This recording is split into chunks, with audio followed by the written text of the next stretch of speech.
Hello. In this video, we will discuss the nominative and the accusative cases and the different ways that those look. Now, technically in English, we don't really have an accusative case, anymore at least. But there's no need to dwell on technicalities at the moment. When in English you say, he loves her, or she loves him, well, then you see the difference between the nominative and the accusative. So let's just write those here. He loves her. She loves him. He, here, that's the nominative form. When he is doing the loving, then it's the nominative. When the he is receiving the love, here, that is being loved, then the form is him. That's the accusative. Well, okay, in English we call it the oblique, but let's not worry about that. Then the same thing goes for she and her. Here's the nominative, here's the accusative form. It works the same way, but different gender, different forms. And both of those ideas are present in German too. You have different forms for whatever is doing the verb, in this case loving. It could be any other verb though. That can take an object at least. And whatever is receiving the action is also going to have a different form here. Well, usually, or in some cases, it will have a different form. You also have different forms for each gender. And by the way, depending on the gender, as I just said, the forms might not change in the accusative. That is to say, they might be identical forms. In English, we have, say, I hope this doesn't sound weird, it loves me, I love it. You say it here in the nominative and it in the accusative are the same, even while I and me are different. That's just a coincidence, just the way it is. So that's the background info, the theory. What do the nominative and accusative forms look like in German? Well, first off, articles, pronouns, demonstratives, adjectives, possessive adjectives change.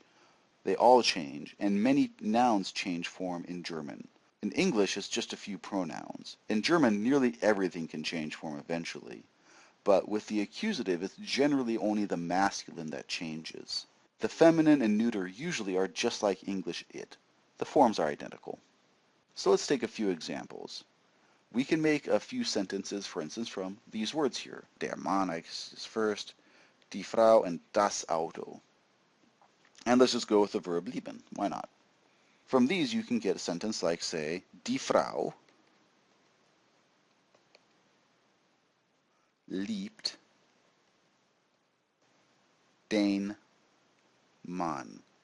And you can see here, what's der in the nominative is then den in the accusative when it's receiving the action. Or we can have der Mann, now it's der again because it's nominative, liebt die Frau. So der is the masculine form of the nominative article and die is the feminine nominative. And the masculine, as I said, changes to den, but the feminine form is still die. And that's just how it is. Now think about Knight Rider. Der Mann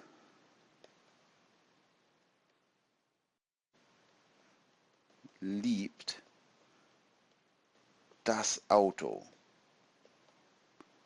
And das Auto liebt den Mann.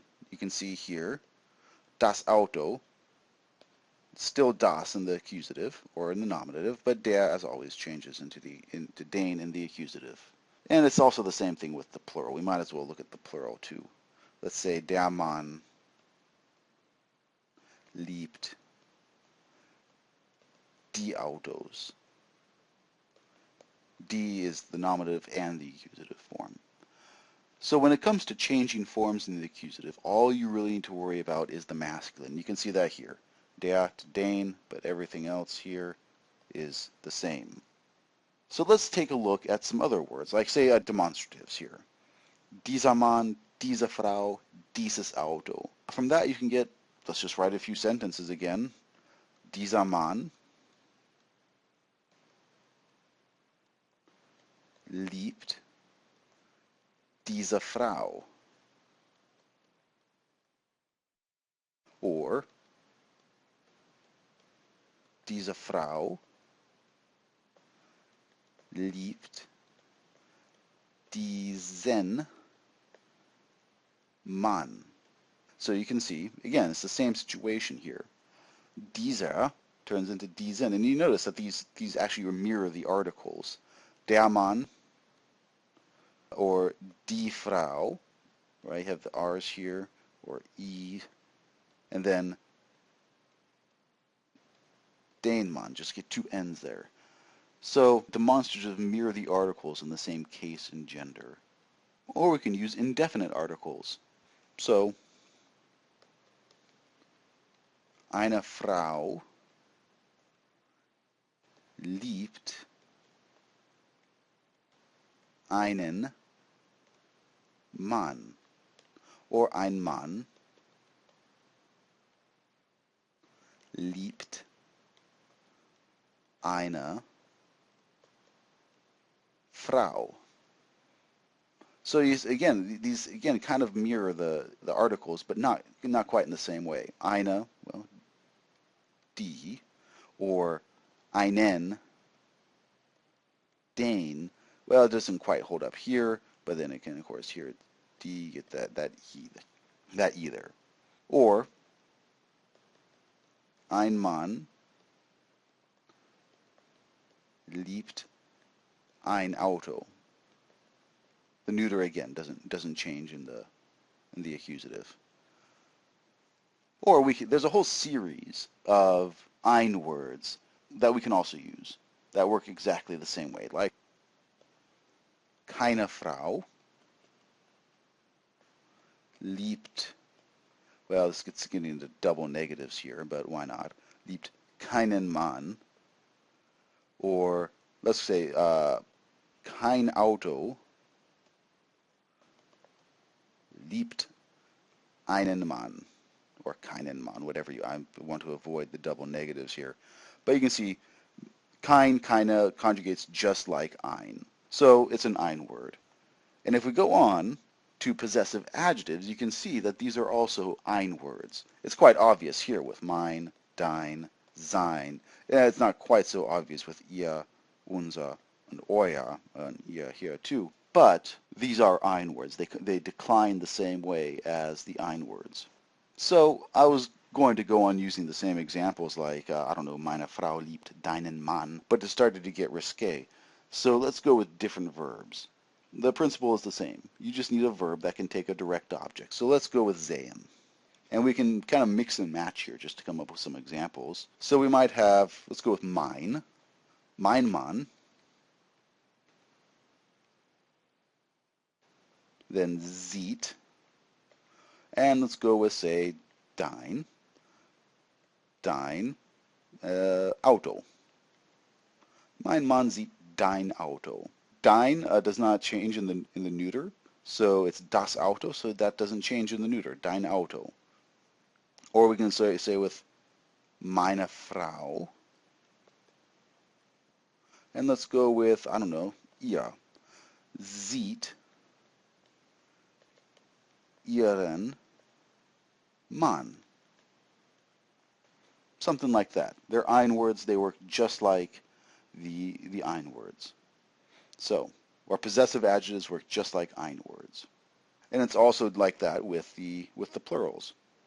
Well, since polite society frowns on polygamy nowadays, I think we should come up with some different examples now instead of talking about meine Männer or something like that. Let's go with unser Sohn. Our son, unser Sohn, sieht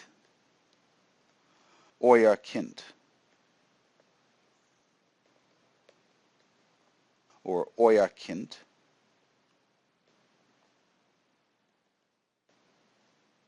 sieht seinen Sohn.